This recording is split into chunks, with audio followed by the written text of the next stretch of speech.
Quand l'homme est déchu de la connaissance divine, l'homme s'agrippe à sa raison, donc à son raisonnement, et l'homme dit des choses qui sont contraires à la volonté de Dieu. Quelqu'un qui est déconnecté de la grâce de Christ ne pourra pas vivre éternellement. En dehors de Jésus, il n'y a rien qui aille bien. Si tu n'acceptes pas le sacrifice de Christ, tu ne fais pas alliance avec Christ et que tu meurs loin de Christ, il n'y a rien qu'on puisse faire pour que tu sois sauvé. L'église doit être vivante, l'église doit être forte afin d'éclairer les nations. Élisée a déchiré le manteau d'Élie en deux, juste pour frapper le Jourdain. Et puis après, on n'a plus parlé de ce manteau. Le lavage des pieds ne chasse pas un démon. Ça ne purifie pas la vie de quelqu'un. Ça ne donne pas à la personne d'être délivrée. C'était un symbole d'humilité et de service. L'onction, c'est pas... C'est pas ça l'onction. On t'enseigne la vérité, tu n'aimes pas. Mais si on dit, on voit un masque qui te poursuit, tu vas trembler. Mais tu n'aimes pas quand on dit que Jésus t'a sauvé. Non, c'est trop facile. Le message n'est pas lourd. Le message est trop simple. C'est pas lourd, c'est pas accompagné. On dit comment était le culte. C'était bon, mais tu vois, c'était pas lourd. La stérilité, c'est la parole de Dieu qui peut t'en délivrer. Yes. Les difficultés, c'est la parole de Dieu qui peut t'en délivrer. Yes.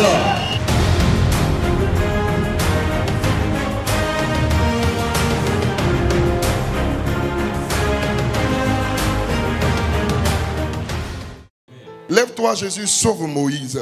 Nous sommes en train d'assister à un sommeil, alors que l'église ne doit pas sommeiller. L'église doit être vivante, l'église doit être forte afin d'éclairer les nations. Quand l'homme est déchu de la connaissance divine, l'homme s'agrippe à sa raison, donc à son raisonnement, et l'homme dit des choses qui sont contraires à la volonté de Dieu. La vie éternelle, c'est que nous connaissons le seul vrai Dieu, et celui qui l'a envoyé, Jésus-Christ de Nazareth. Vous êtes séparés de Christ, vous tous qui cherchez la justification dans la loi. Vous êtes déchus de la grâce. Quelqu'un qui est déconnecté de la grâce de Christ ne pourra pas vivre éternellement. En dehors de Jésus, il n'y a rien qui aille bien. Les œuvres de la loi conduisent loin de Christ. Quiconque est conduit loin de Christ manque la vie éternelle. Si tu n'acceptes pas le sacrifice de Christ, tu ne fais pas alliance avec Christ et que tu meurs loin de Christ, il n'y a rien qu'on puisse faire pour que tu sois sauvé. Est-ce que vous savez que c'est une bénédiction pour vous lorsque vous traversez le désert? La gloire de Dieu est tellement sacrée, est tellement puissante que Dieu ne la révèle pas à n'importe qui. La situation difficile à laquelle tu es confronté est un signe que la gloire de Dieu frappe à la porte de ton cœur. Quelquefois, oublie la douleur et regarde l'éclat de la gloire qui pointe à l'horizon. Car c'est par la grâce que vous êtes sauvés, par le moyen de la foi, et cela ne vient pas de vous. C'est le don de Dieu. Ce n'est point par les œuvres, afin que personne ne se glorifie. Vous voyez, lorsqu'on regarde quelques gens qui ont atteint un certain niveau, et lorsqu'on approche ces personnes pour leur demander comment est-ce qu'elles ont fait, comment est-ce qu'on connectait à Dieu, la plupart ont cette phrase dans la bouche: j'ai payé le prix. Ma question ce matin, c'est quel prix tu as payé que le sacrifice de Christ n'a pas encore soldé? On préfère des camouflages. On préfère des choses pour se sentir différent des autres. Or, l'équation biblique dit que Dieu résiste à l'orgueilleux, il fait grâce aux humbles. Yes. Donc, quiconque est orgueilleux va vers sa chute certaine. Yes. Mais celui qui cultive l'humilité et définit le cœur de Dieu en lui. Or, quiconque a le cœur de Dieu a la clé du trésor de Dieu. Car la Bible dit, yes, là où se trouve son trésor, là aussi est son cœur. Yes. Donc, celui qui possède le cœur de Dieu possède le trésor de Dieu. Or, pour posséder le cœur de Dieu, il faut avoir le caractère de Dieu. Or, l'une des saveurs principal du caractère de Dieu, c'est son humilité. Est-ce que je parle à quelqu'un ce matin? Je dis c'est son humilité. C'est son humilité. Yes. Si on t'appelle Roland Maï, est-ce que ça diminue ton onction? Si on t'appelle Archibishop Roland Maï, est-ce que ça augmente ton onction? Aucun titre n'augmente ta valeur devant Dieu. Aucun apparat te rend différent des autres devant le Seigneur. Donc que tu portes le képa, que tu portes le talik, que tu aies la canne, que tu aies la soutane, que tu aies je ne sais quoi, ça ne te rend pas extraordinaire dans le royaume des cieux. Au contraire, les anges se moquent de toi parce que tu es ignorant. On entend certains dire, je veux prendre le manteau de celui-là, je veux prendre le manteau de celui-là. Je vais vous dire la vérité ce matin, il n'y a aucun manteau qui est transmissible. Le seul manteau qui est transmissible, c'est le manteau de Christ que nous recevons par le sacrifice à la croix. Dans l'ancienne alliance, on pouvait parler de certains manteaux où Élisée dit à Élie, Donne-moi la double portion de l'esprit qui est sur toi. Mais écoutez bien, la réponse d'Élie est une réponse sage. Il dit, si tu me vois être enlevé, ce que tu demandes te sera accordé.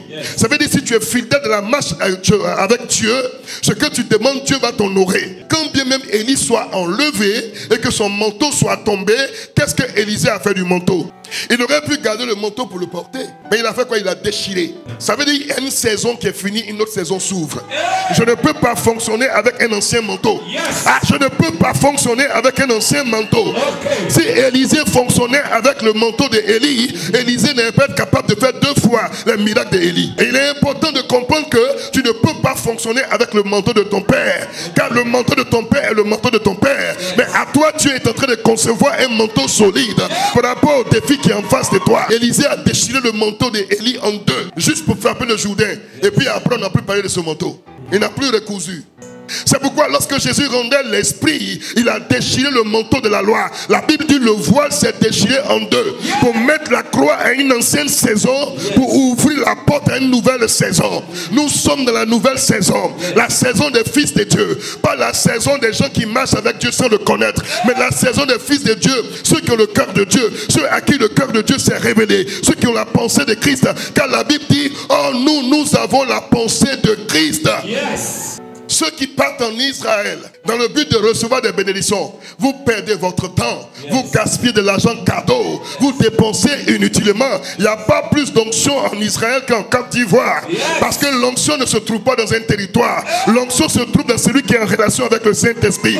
Plus tu es proche du Saint-Esprit, plus tu es puissant. Plus tu es loin du Saint-Esprit, moins tu es puissant. Il n'y a pas un territoire qui recouvre l'onction. Donc si on te dit de prendre du sel d'Israël, on t'a mis du beurre dans les yeux. Si on te vend l'huile d'Israël, on t'a mis du beurre dans les yeux. Si on te vend l'eau du Jourdain, on t'a mis du beurre dans les yeux. Écoute-moi, tu as acheté des litres de l'eau du Jourdain. Ça change quoi dans ta vie? Rien du tout. Et des mensonges sont enseignés de sorte que certaines personnes, certains chrétiens pensent que la même morte est une mer spirituelle. C'est pourquoi lorsqu'on plonge dans l'eau de la même morte, on n'arrive pas en bas, on flotte. Non, écoute bien. La même morte est située dans le lieu le plus bas de la terre. Donc à cause de la position de la même morte, tout le sel est regroupé là en grande quantité. C'est pourquoi l'eau maintient en hauteur tous ceux qui plongent. Tu ne peux pas te faire ordonner, tu ne peux pas te faire consacrer par quelqu'un qui ne reconnaît pas les Saintes Écritures, par quelqu'un qui ne reconnaît pas le sacrifice de Christ. Tu ne peux pas te faire diriger par un rabbin. Mais qui est un rabbin? C'est quelqu'un qui ignore l'existence de Christ. Écoutez, il ne connaît même pas la valeur de Jésus. Comment quelqu'un qui ne connaît pas la valeur de Jésus peut enseigner Jésus à celui qui étudie Jésus depuis son enfance? On veut être important aux yeux des autres, dans des apparats, des grosses soutanes, des gros chapeaux, des chevaliers, des crucifixes. Je vous l'ai dit ici, vous savez bien, la croix n'est pas le symbole de l'église. La croix est le symbole d'un voleur qu'on a condamné. Le symbole de Christ est le jour de la Pentecôte quand le Saint-Esprit est descendu. Or, la Bible dit en Jean 1 verset 1, au commencement était la parole était avec Dieu et la parole était Dieu. Or, donc le Saint-Esprit est révélateur de la parole. Si tu veux donc prendre le symbole, fais une Bible, mets au cou. Une des choses que tu dois savoir, sur la croix, Jésus n'était pas seul. Il y avait 2 brigands autour de lui. Donc, quelle est la preuve que la croix que tu portes, ce n'est pas celle d'un brigand? Si tu as compris les mystères de la parole de Dieu, c'est que la lumière, c'est le reflet de la parole de Dieu. Donc quiconque a la profondeur de la parole de Dieu est un homme de lumière. C'est lui qui éclaire. Donc la bougie ne peut pas attirer la présence de l'Esprit de Dieu. C'est du gaspillage inutile. Je parle au frère, je parle à la soeur qui me suit en ligne. Écoute bien ceci. Je vais te poser une simple question. Lorsque tu pries sans allumer une bougie, tu n'es pas exaucé? Bon, d'accord. Quand tu pries, tu allumes une bougie, tu es aussi exaucé, n'est-ce pas? Donc dans les 2 cas, tu es exaucé. Donc fais des économies. Le féticheur allume des bougies pour invoquer ses démons. Si toi le chrétien tu allumes aussi des bougies, quelle est la différence alors? Comment on peut savoir que tu n'es pas de démon? Et il y a des gens qui se sentent importants lorsqu'ils sont dans leur apparat. Archbishop. Maintenant qu'on va te saluer, on va dire sa grâce, son éminence, sa sainteté. Je ne sais pas quel autre qualificatif on va utiliser. Mais je vais te citer quelques exemples. Il y a un homme de Dieu au Nigeria qui a une église bâtie sur 2 km². Enoch Adeboye. Un homme très simple, sans apparat. Des milliers d'églises dans le monde. Il y a un homme en Côte d'Ivoire qu'on appelle Dr Dion Robert. Sans apparat. Des milliers d'églises dans le monde. Il y a un homme de Dieu qu'on appelle Pasteur Madou Kanambeli au Burkina. Sans apparat. Des milliers d'églises dans le monde. Un homme qu'on appelle Pasteur Mohamed Sanogo. Sans apparat. Des milliers d'églises dans le monde. Maintenant, toi, avec tes apparats, tu as apporté combien de fruits? C'est pourquoi quand les gens n'ont plus la révélation de la parole de Dieu. Ils sont obligés de faire des faussetés, de mélanger des choses, de faire des faux miracles, de manipuler comme si le Saint-Esprit n'était pas capable. Le Saint-Esprit est trop capable, trop capable. Seulement c'est parce que tu ne le connais pas, tu ne l'as pas encore expérimenté. La loi est basée sur les œuvres personnelles. La grâce s'appuie sur le sacrifice excellent de Christ à la croix. Souvent les gens aiment la facilité. On va te faire un bain de purification. Vous voyez ces deux femmes assises là, en train d'être purifiées, lavées par deux hommes censés être des pasteurs pour purifier leur vie. Parce que les gens, lorsqu'ils sont venus au Seigneur Jésus, n'ont pas été déconnectés de leurs anciennes pratiques. Écoutez, il n'y a aucun bain de purification dans l'alliance avec Christ qui peut te purifier. Mais tu veux que la vérité soit au fond du cœur. Fais donc pénétrer la sagesse au-dedans de moi. Purifie-moi avec l'hysope et je serai pur. Lave-moi et je serai plus blanc que la neige. Voici le texte biblique sur lequel beaucoup s'appuient pour manipuler la vie des gens. C'était des pratiques coutumières autrefois. Et la Bible dit qu'ils étaient dans l'ombre des choses à venir. Donc ils étaient voilés. Ils ne comprenaient pas certaines choses, c'est pourquoi ils les faisaient. Regardez ce que Jésus dit. Déjà vous êtes purs à cause de la parole que je vous ai annoncée. Donc qu'est-ce qui vous purifie? C'est la parole qui vous est prêchée. Le lavage des pieds ne chasse pas un démon. Ça ne purifie pas la vie de quelqu'un. Ça ne donne pas la personne d'être délivrée. C'était un symbole d'humilité et de service. Lève-toi Jésus, sauve Israël. C'est la mission que Christ nous confie. Afin que l'église de Jésus-Christ de Nazareth se lève pour sauver les nations, mais pour sauver Israël. Vous savez pourquoi le diable s'attaque à Israël? Pour la simple raison que l'histoire de la Bible, en grande partie, s'est déroulée sur ce territoire. Dieu a eu une alliance avec ce peuple. Si ce peuple-là, il est détourné de la vérité, voyez, le cœur de Dieu est attristé. Mais heureusement, comme Dieu a toujours une solution, il choisit aujourd'hui l'église pour aller sauver Israël. Paul et Barnabas leur dit avec assurance: c'est à vous premièrement que la parole de Dieu devait être annoncée. Mais puisque vous la repoussez et que vous vous jugez vous-même indigne de la vie éternelle, voici, nous nous tournons vers les païens. Car ainsi nous l'a ordonné le Seigneur: je t'ai établi pour être la lumière des nations, pour porter le salut jusqu'aux extrémités de la terre. Saul de Tarse a tourmenté, a tué beaucoup de chrétiens. Jusqu'à ce que, lorsqu'il allait poursuivre un groupe de chrétiens, Christ se révèle à lui sur la route de Damas. Et maintenant le Seigneur lui dit: comme tu m'as accepté, retourne là où tu es quitté, chez les Juifs, et va leur prêcher la vérité. Ce que Paul a dit est fort. Vous vous jugez indigne de la vie éternelle parce que vous repoussez la vérité de la parole. Chrétiens, ce que vous devez comprendre, c'est pour dire que vous devez avoir le cœur de Dieu, prier pour les nations, pour le salut des nations, mais prier pour Israël, pour qu'Israël soit converti. Jésus a dit: il ne restera point de pierre sur pierre qui ne soit effacé de ce temple que voici, le deuxième temple. Et en l'an 70, il y a eu la guerre judéo-romaine, où les Juifs ont été malmenés par Rome. Et le temple a été détruit. Mais les langues se sont arrangées pour créer un mur en disant que ce mur vient du temple. Alors que Jésus a dit. Donc entre Jésus et eux, qui dit la vérité. Et les gens, ils vont là-bas et ils écrivent des sujets de prière sur des bouts de papier. Ils mettent dans les murs, espérant qu'un ange vienne prendre pour partir avec. En lieu et place d'un ange, c'est un frère noir qui a eu son gombo qui travaille là-bas. C'est lui qui vient balayer, il met à la poubelle, il met au feu. Voici les sujets de prière que le jeune guerrier est en train de balayer. Vous comprenez bien? Voici les sujets de prière. Mais regardez un peu l'ignorance. Regardez le frère juif qui est là. Malgré qu'ils sont en train de balayer les sujets de prière de ses frères, lui aussi, malgré cela, il voit, il est en train de déposer un papier. Il y a des gens même qui ont écrit cahier, encyclopédie, tellement ils en ont besoin. Ça, c'est le mur de lamentation, où les gens espèrent être exaucés. Pourquoi accepter la flatterie, le mensonge, la manipulation, alors que tu sais la vérité? Pourquoi? Vous n'aimez pas la vérité. Non, quand quelqu'un vous enseigne la vérité, non, il n'est pas loin. L'onction, c'est pas... C'est pas ça l'onction. L'onction, c'est un mandat, c'est un cachet, c'est une ordonnance, c'est un contrat signé. Jésus a dit: l'Esprit de Dieu m'a oint, est descendu sur moi, car il m'a oint pour. Donc il m'a mandaté pour apporter une bonne nouvelle aux pauvres. Ce n'est pas pour faire tomber des gens et les manipuler. Alors si je vous dis, portez une offrande pour qu'on puisse bâtir la maison de Dieu, c'est pas trop ça. C'est-à-dire que il a dit, mais ce n'était pas accompagné.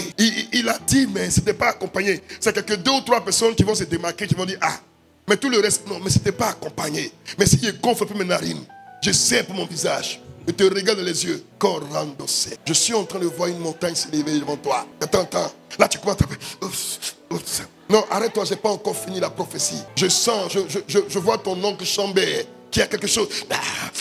Quand je finis, quand tu tombes une fois, tu te relèves une fois. Je te parle dans tes oreilles maintenant. Par rapport à la révélation, fais un acte de foi à 500 000. D'accord, d'accord, d'accord.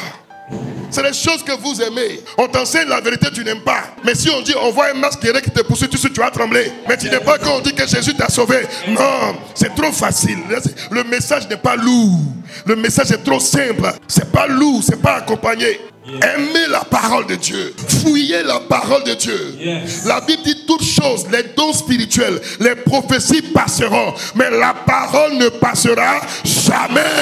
Les dons spirituels passeront, mais la parole ne passera jamais. Les révélations passeront, mais la parole ne passera jamais.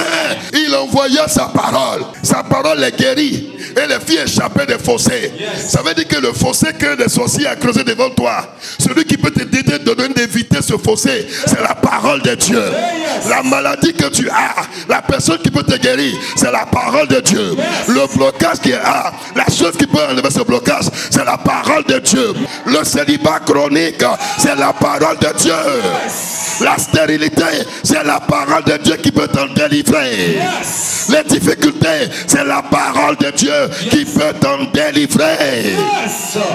Quelqu'un qui vient opérer des miracles devant vous sans la parole est un usurpateur, est un sorcier, est un manipulateur, est un commis, est un couillon. C'est la parole qui est la vie. C'est la parole qui est la lumière. C'est la parole qui est la solution. C'est la parole qui est le reflet de la gloire de Dieu. C'est lui qui aime la parole, aime Dieu. Quiconque aime Dieu est aimé de Dieu. Et celui que Dieu aime, il dort tranquille.